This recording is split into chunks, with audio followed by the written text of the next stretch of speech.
Two truths and a lie. But you can go ahead and tell 3 lies, and we would never know. We know what one is a lie because we're going to guess it, and then you tell us the other 2 are truths, and then we're like, oh, shit, we had no idea that those were actually all lies. Yeah, hey, if you do that, though, please let me win. I've got 0 points. Chad's got a point. I think David's got like 8 points.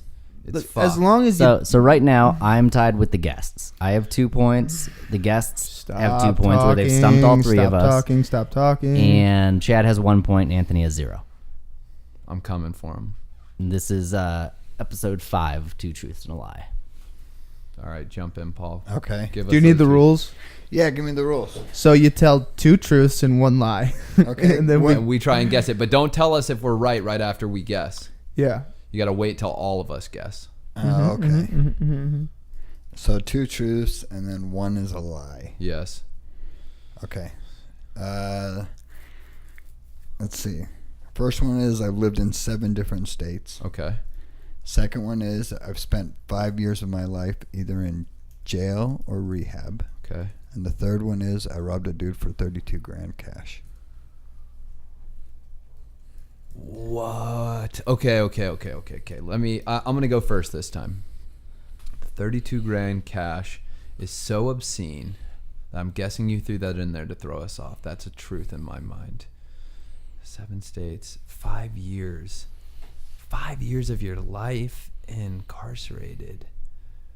I'm gonna guess that the lie is the 7 states, and that you've done some hard time and you've robbed some guys for some big 8 times 4.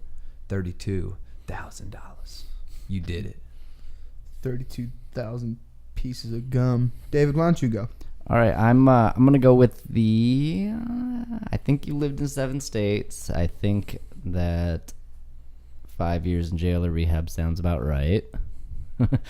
So I'm gonna say the $32,000 cash robbed a dude. That's the lie. I think you've spent more time than just 5 years.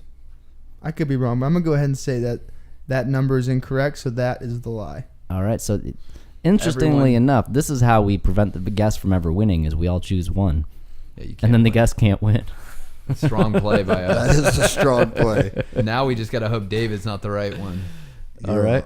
No, Anthony was the winner. What? Oh. What? God damn it. Play the cheers, David. Play the round of applause. Wow. Come on. What did you even guess? Thank you. 7 states. Thank you, Less my or more? people. Less. It's been a long run. I'd like to thank my mom. I know you're out there listening right now. All the viewers, you hung in with me. We got a hot run coming from here on out. I'm keeping it strong. I've been training. I'm on my prime. Thank you, guys. Thank you, everyone. Wait, so real quick, tell us the story about $32,000. Yeah. Hold on. Let's hear the $32,000. So back, I used to sell a lot of weed, grow weed, sell weed before I got into heroin. How old were you? 19. Yeah. How much is $32,000 in weed? Oh, it wasn't weed. It was okay. cash. Ooh. But so I'd gone up to Sedona for this festival all weekend, right? It was like a Red Rock, or it was like a whatever.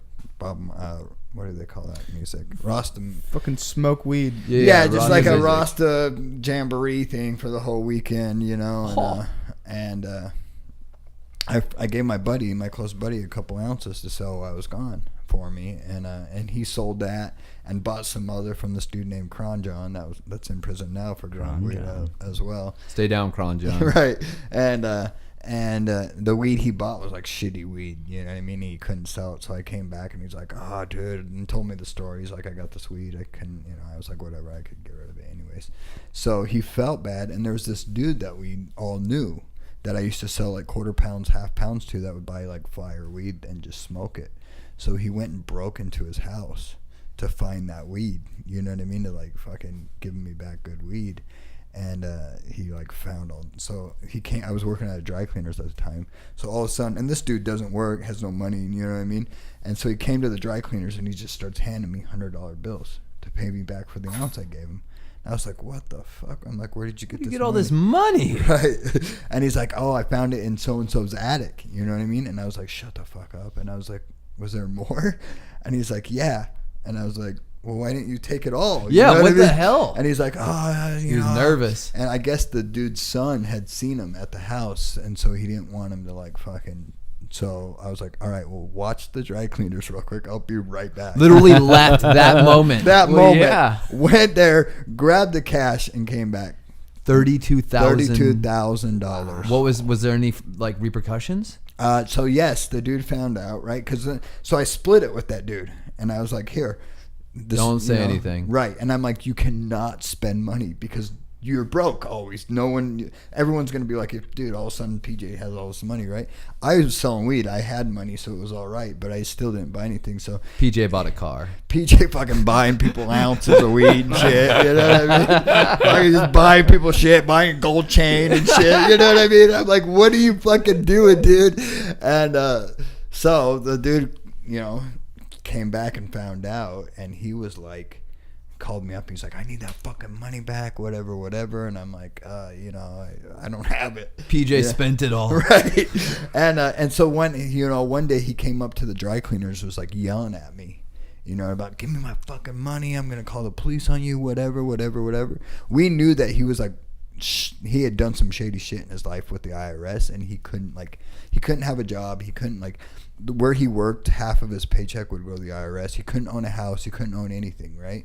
And so all the money had like Canadian stamps on it and shit. Like he'd gotten the money up in Canada or whatever, and so he came and was yelling at me in front of the dry cleaners one day, and my parents pulled up.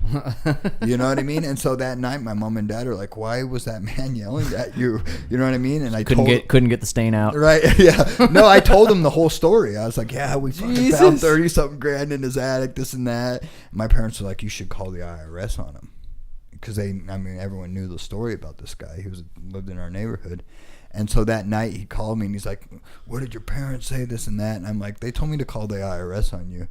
And he left you alone after that. Right. He's like, if you promise me that you will never call the IRS, I will never call you again. I was like, all right, cool. I was like, cool. You know what I mean? And I call PJ and I'm like, dude, you will not believe what happens. So PJ calls him up. Listen, you motherfucker, if you ever fucking call me again, I'm calling the fucking IRS. He wants to kill PJ, dude. He I fucking bet. hates I mean, PJ. now people are just going to his house and just taking stuff from his front yard. I'll call the IRS. I'll call the IRS on you if you say anything. Taking his about garden it. gnomes. I'll call the IRS. Yeah, it was crazy, dude. Oh my God, man. Well, hey, thanks again, dude, and thank you for giving me my first W, dude. I needed it. Congratulations, Anthony. Woo! Bye-bye.